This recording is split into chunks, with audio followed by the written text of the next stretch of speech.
It's so great to be here with all of you. Many of you I know, and if I haven't met you yet, please make sure you come and say hi to me. I'd love to meet you. Thank you for being here. I'm just thrilled to be here for this, my second State of the City address, and I do want to thank Bell for being a sponsor. I'd also like to thank the Chamber of Commerce, who hosted this event for many years, and we are fortunate to have such an incredible Chamber of Commerce here in our city. And as was already mentioned, I'm very pleased that a portion from your tickets today are going to go to the Special Olympics Spring Games. So in case you hadn't heard, later this month, Guelph will be hosting more than 1,000 athletes and coaches from across the province for the Spring Games. The Games have been organized by the Guelph Police Services, and we have more than 600 volunteers already signed up to help. So by purchasing a ticket to the State of the City address this morning, you are supporting that incredible event. Thank you very much.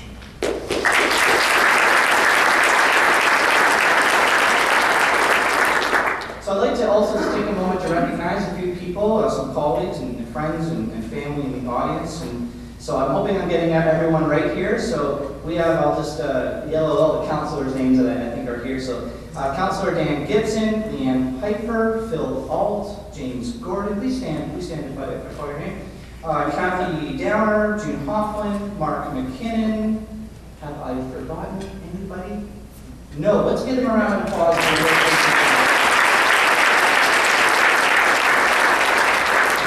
I'd also like to recognize our executive team that is also here today. We have Ann Pappert, please stand. Ann Pappert, Scott Stewart, Mark Amorosi, and Derek, almost said Derek Rodnick, Derek Thompson. Please, let's give them a round of applause.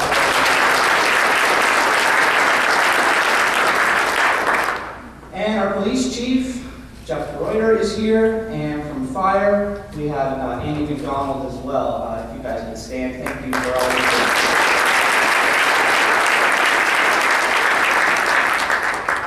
Lastly, I'd like to thank my family, Rachel and Adelaide, for being here today. You guys are the best. And my son Anakin had a toss-up between being here or a badminton tournament. So, badminton won today. So that's great. So thank you very much for all your support and being here. I really appreciate it. Yeah. So I began actually several months ago thinking about the State of the City address for today. I thought about the analogy of an employee's performance evaluation. So right now at City Hall, at this very moment, it's what is affectionately known as PDP season. And PDP stands for Performance Development Plan. This is a time of year when city employees are meeting with managers and reviewing performance, and they're also setting goals. I'm sure many of you in the room have similar processes in your own businesses. Well, as mayor, I work for you. So I thought, for this State of the City, why don't I present a performance assessment to my boss, which is all of you. Unlike most performance reviews, this isn't about what I'm doing as an individual. As I said in my State of the City address to you last year, it's not about me. It is about we, the collective accomplishments of both City Council and the city's administration. So with that in mind, let's take a look at some of the categories. The first is expectations. What do citizens and businesses expect from their local government? How about successes? What's going well? What results are we seeing that have been met or maybe even exceeded? What focus areas need work? These are the areas where progress has been slower than expected and where we need to turn some attention to in the year ahead. And finally, future goals. What is our big picture outlook for the next 5 to 10 years? We need to know where we're going so we can see that path as we get there. So a few weeks ago, I was in Ottawa for a series of meetings with federal ministers as part of the large Urban Mayors Caucus of Ontario. Our group of mayors had the chance to have a sit-down with Prime Minister Justin Trudeau, and he said something that really struck with me. He said that governments at all levels have a tendency to focus on activities instead of outcomes. And I couldn't have agreed more with that statement. Governments are always very busy, announcing, designing, administering new programs, following endless processes, gathering input, and writing reports.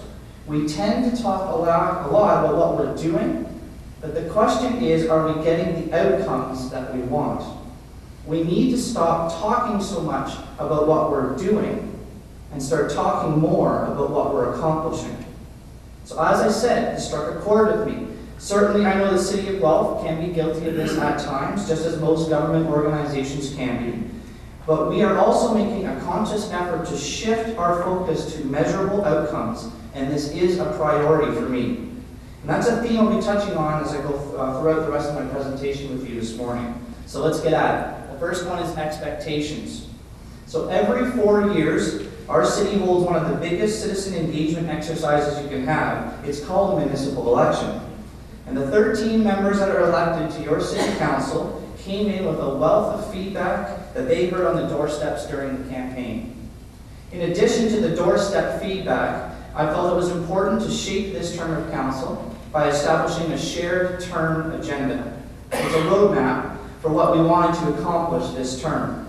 Together with that shared term agenda, the doorstep feedback, the city's strategic plan, and work plans form the expectations as part of that performance evaluation.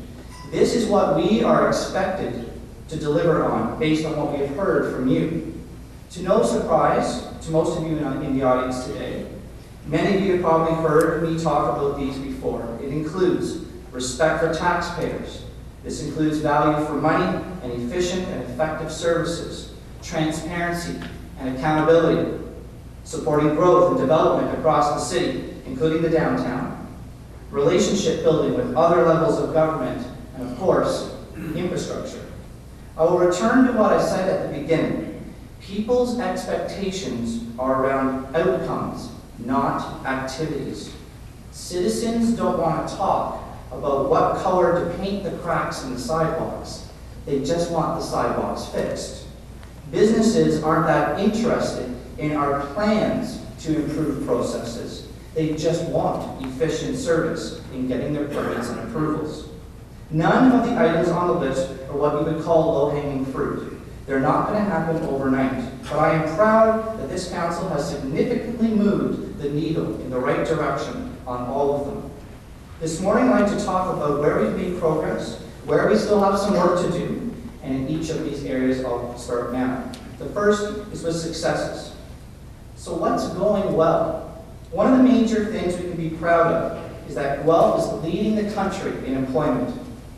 And now I know that low employment rates can make it harder to attract talent, and I've heard that from a number of local businesses. But I can't tell you how many calls I've received from other mayors and reporters from across Canada asking, what is your secret? What makes Guelph such a great place to grow a business? How can other cities duplicate Guelph's success? Global News asked me that exact question. I told them I couldn't reveal it. It's like telling the secret spice in the KFC chicken. Of course, there is no secret spice. There is a combination of factors that are working together exceptionally well. The business and community leaders in the room today are a huge part of that success. Now, as mayor, I will continue to roll out the red carpet for businesses. If a business wants to build in Guelph, I will be there with the golden shovel to help dig that first hole. Now, 2015 was the city's second busiest year ever for building permits. 2,659 building permits were issued. Only 2004 was higher.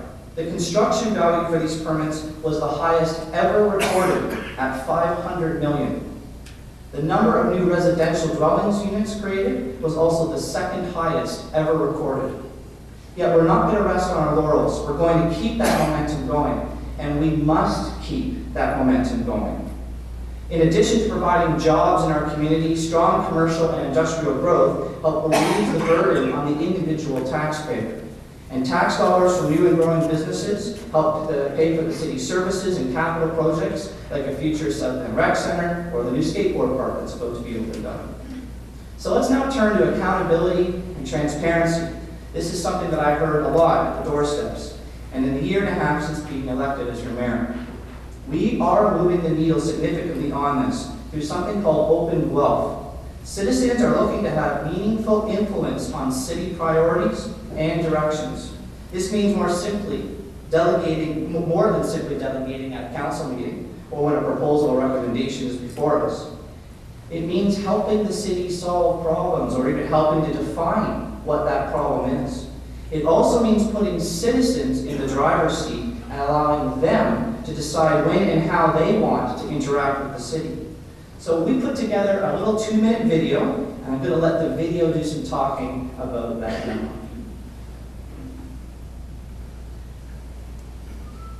Hi, I'm Mayor Cam Guthrie, and I've got a question for you.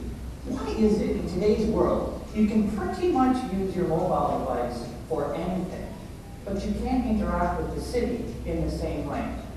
That's about to change, but we need your help. So this project is called My Guelph, and once it's done, it will be your one-stop shop for most of the interactions that you have with the city of Guelph, whether online, on your mobile device, or on your smartphone. Finally, but also you'll get to personalize it so that you only see the things that matter to you the most. So here is where we're really excited. The first interaction we've set up for you is going to be for our bylaw department. So if you have an issue that needs to be sent to bylaw, you can do it now right on the app. And the application is available for download right now. Like, seriously, right now. Like, go download the app because it's ready right now. Here's where we need you. Go to open.guelph.ca and tell us what other digital services you're looking for online or on your mobile device. Because seriously, we really want to know what would make your life easier. So this is Open Guelph. It's how we're modernizing our services to give you better citizen satisfaction. It's leveraging technology so you have better access to the things that happen here at City Hall, including increased trust and transparency. So that website again is open.guelph.ca. Go there, give us feedback. We want to hear what's going to make My Guelph the best it can possibly be. Because our city isn't just open for business, it's open for you. So there we go.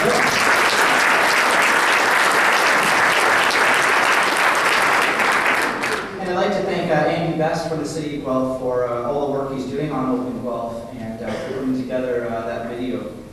So let's talk a little bit more about transparency. This term, I made a change to council procedures for closed or in-camera meetings, as they're called.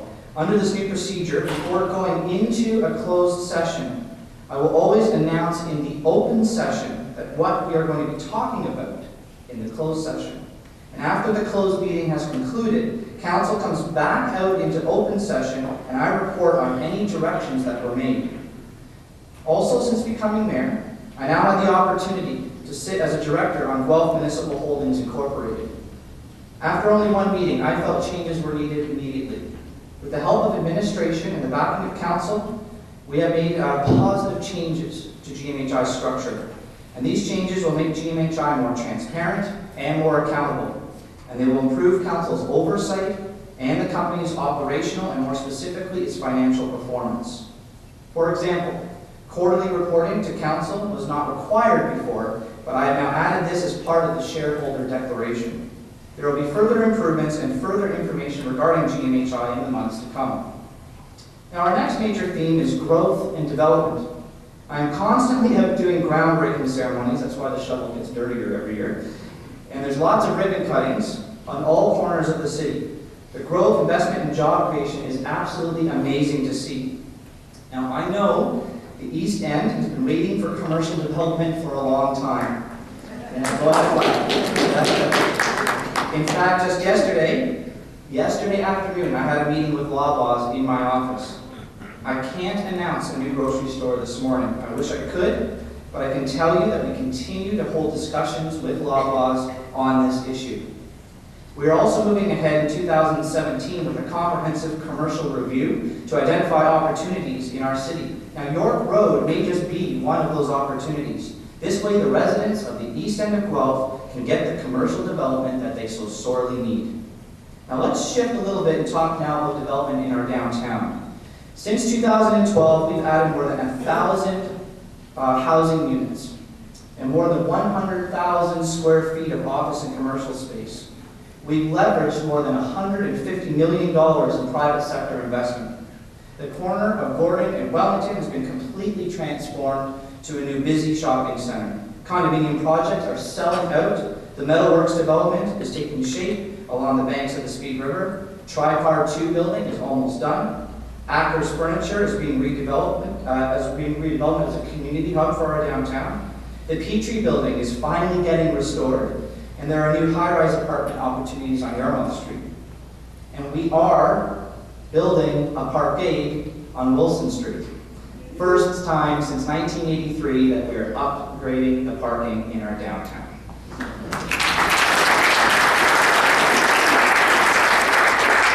Now, there are a few exciting big picture results behind all this progress. When I see cranes in the sky, I see jobs. I see more people living downtown. I see the spin-offs in retail and services that will follow. Now, most of you are aware of what's called the Places to Grow Act, with targets of adding about 6,000 people and 2,000 jobs to our downtown. Now, there's always been concern that Guelph would lose its character as we started to become bigger. Our downtown is an example of how we can not only keep our character, but make it even better, while growing at the same time. People are not moving downtown because of the Places to Grow Act. They're doing it because our downtown is a vibrant and appealing place to be. Now, another big picture outcome is our local tourism economy. This term of council, we've initiated a strategic tourism initiative in order to start to realize the city's potential as a tourism destination city. And that has been identified as one of the things that's been identified as one of the key assets to our city is our downtown core.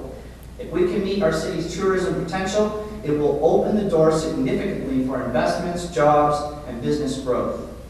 Now, I want to turn to relationship building.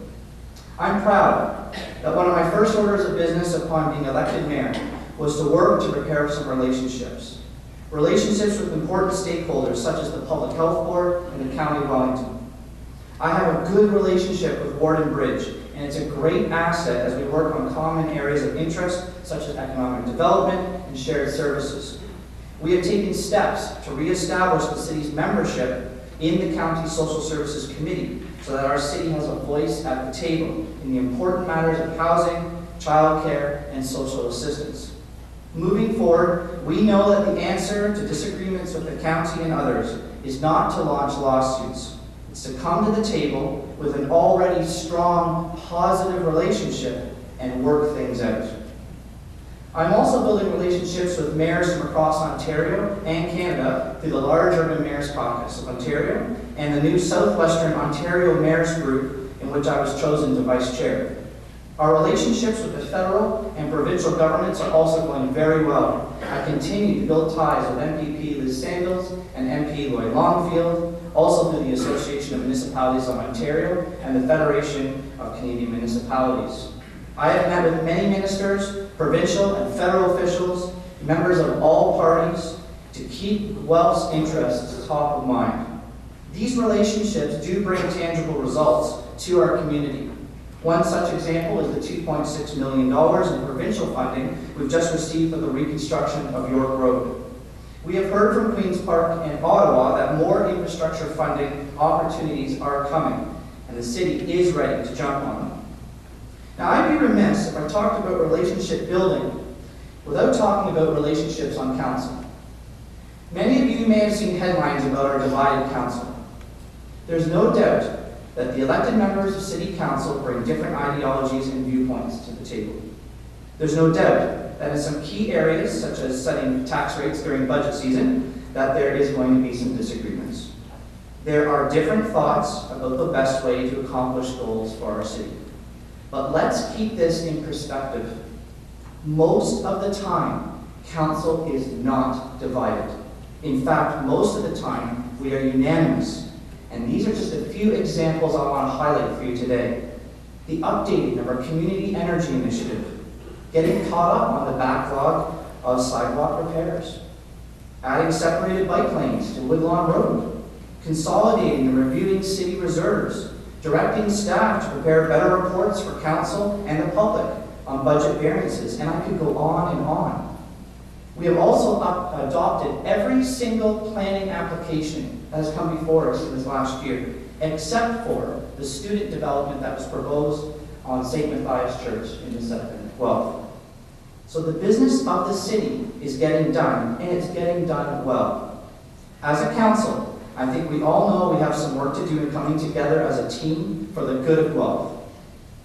I'm sure you'd all agree that our city does not have time for gotcha moments or political games. There are simply far too many opportunities and challenges to be met. So let me be very clear. I am absolutely committed, as I always have been, to working together with council to get things done for the people and businesses of Guelph. However, as your mayor, I will not shy away from stating my opinions, and I will continue to act upon the mandate I was given by the voters of Guelph.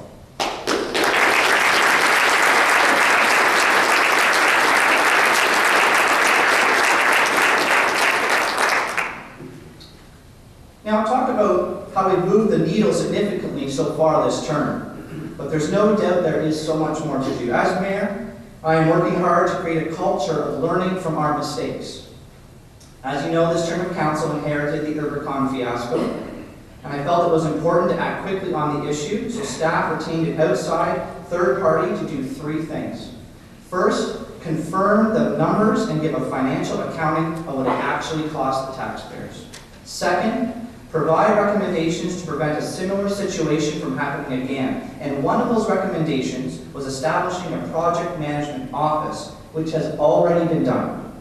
Third, report back to council on whether to pay back the reserve that was used for the court settlement.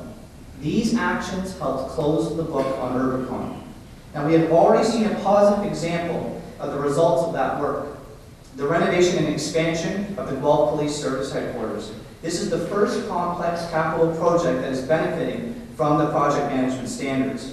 This includes a comprehensive business case, as well as better governance and oversight, communications, and reporting as the project gets built. It is being supported by the city's new project management office. Now, the police headquarters is one of only 270 projects that the city will plan, design, and build over the next 10 years. And every one of those projects needs to be managed with the same high standards. We also need to be brave enough to continue to learn from our mistakes. Recently, council learned of a $2.6 million negative variance in the solid waste budget due to a recycling opportunity from Michigan that failed to deliver on the revenues that were to be expected. The staff report that came to council gave an honest and frank assessment of the flaws in the original contract from a risk management perspective. The city's internal auditor made 16 recommendations that will help ensure that this does not happen again. We have not closed the book on this yet. A focus for this year will be to implement those recommendations and make sure that we learn from our mistakes and move forward with our eyes open. Now, one of the key issues we need to tackle this term as well for council is our infrastructure deficit. Guelph is an old city with a lot of old infrastructure.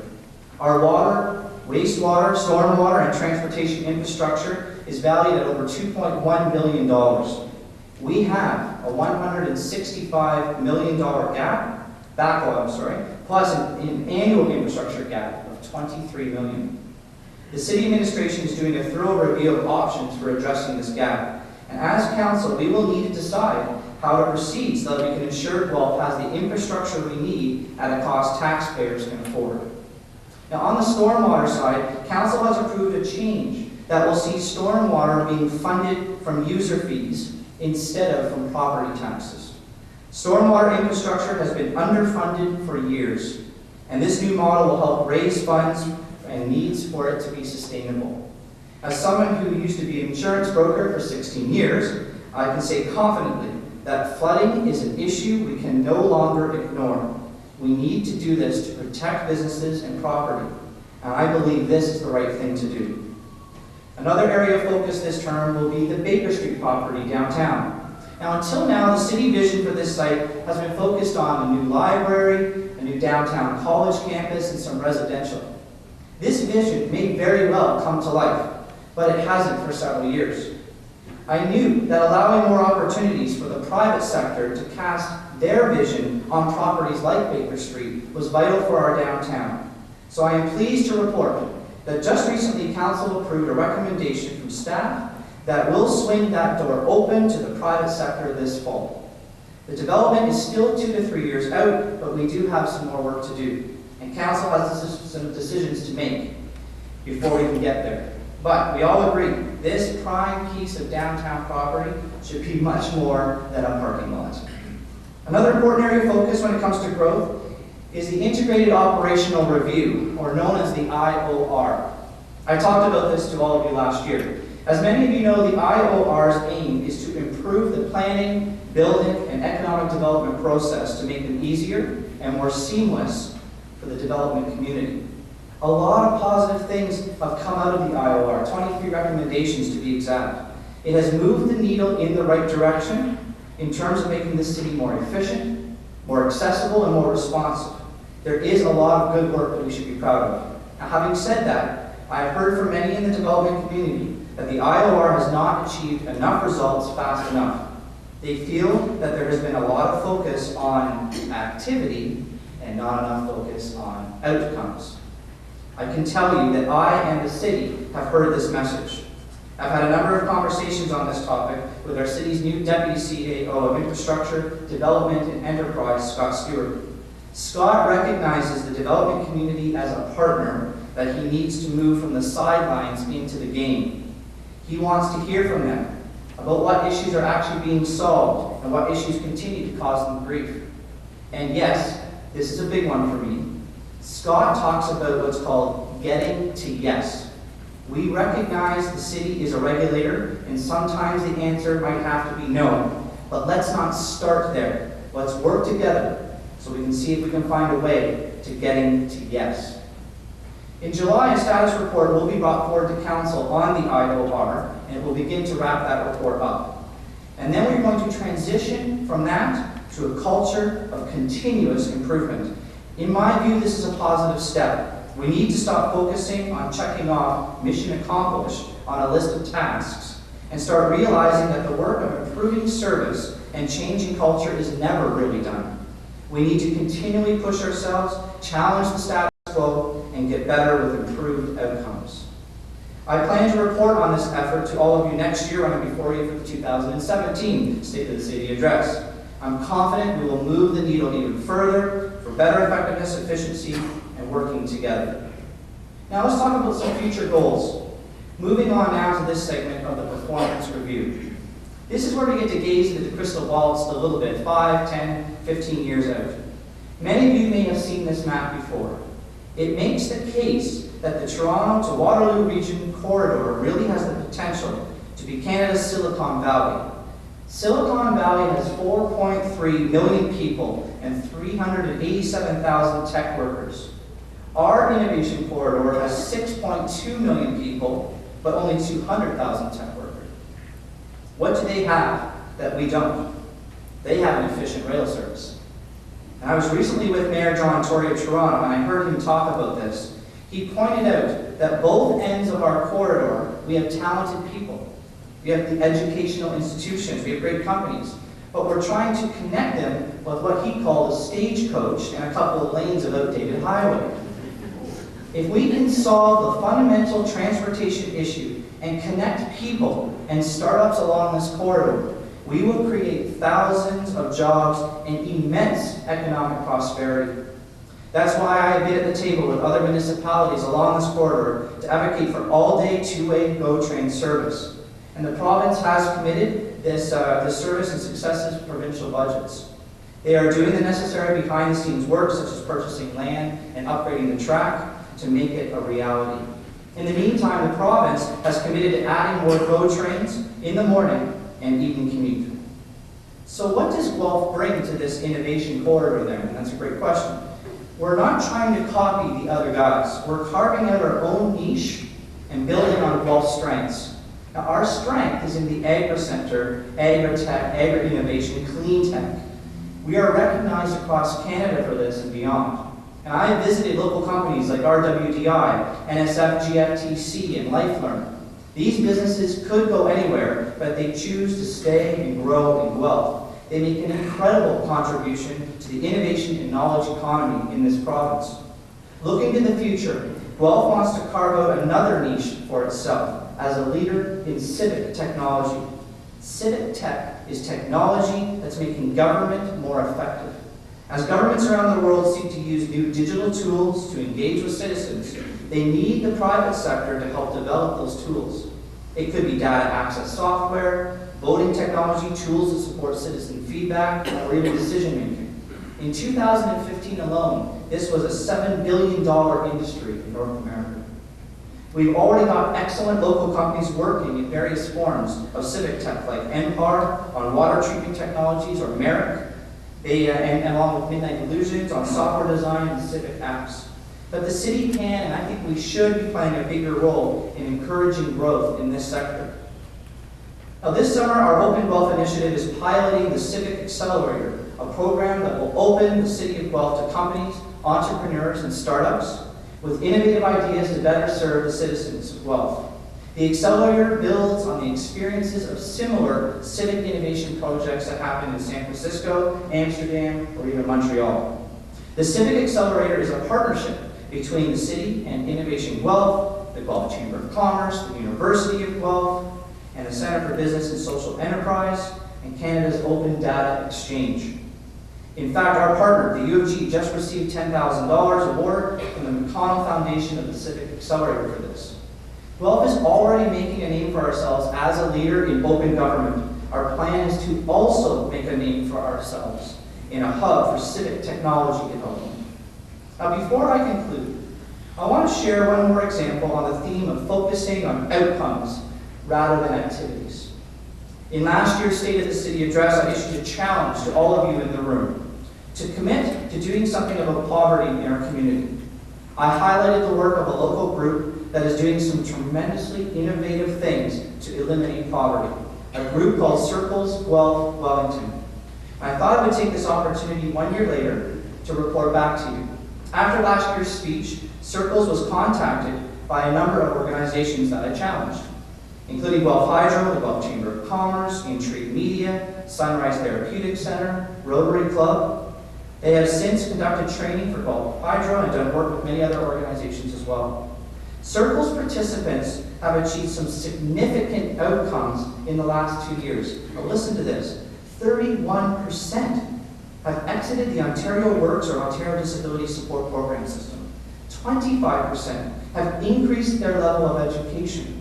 And 43% have gained paid work experience. One participant, a single mom of 5 children, has gained full-time employment. I want to congratulate all the businesses who took up my challenge last year. And I want to congratulate Elaine and Louise who run Circles. They are here today. Could you please stand?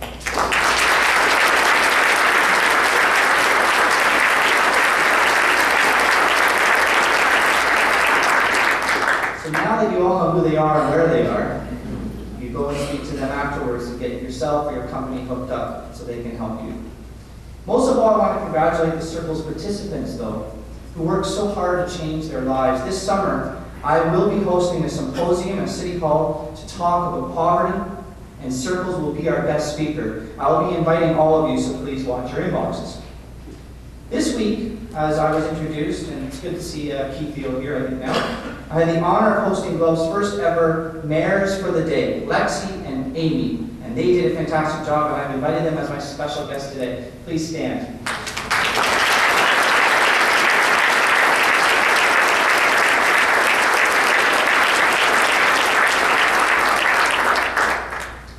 So I held 2 Mayor's Town Halls with students, one at Centennial, one at St. James. And let me say, Guelph is in good hands. We have a generation of smart and talented young leaders that are ready to help us make our city even better. As I met with the students and toured with Lexi and Amy around Guelph, I was struck by how much we have to be proud of in this city. It was fun for me to have the chance to see the city through their eyes. Sometimes there's a temptation for all of us to get caught up in the details of trying to solve problems and resolve issues. I go back to the performance review analogy, where the employee worries whether they have met all their goals or checked off all their boxes. But a performance review is a chance to take a step back and appreciate all that has been accomplished over the last year and all the good work that is yet to come. I don't like making a whole lot of promises, but I can promise you this. I will always be a mayor for everyone. I will always keep my door open, and I will always listen to all opinions. I am honored and blessed to be the mayor of this great city, and I am honored to work together with all of you to make our city even better. Thank you very much.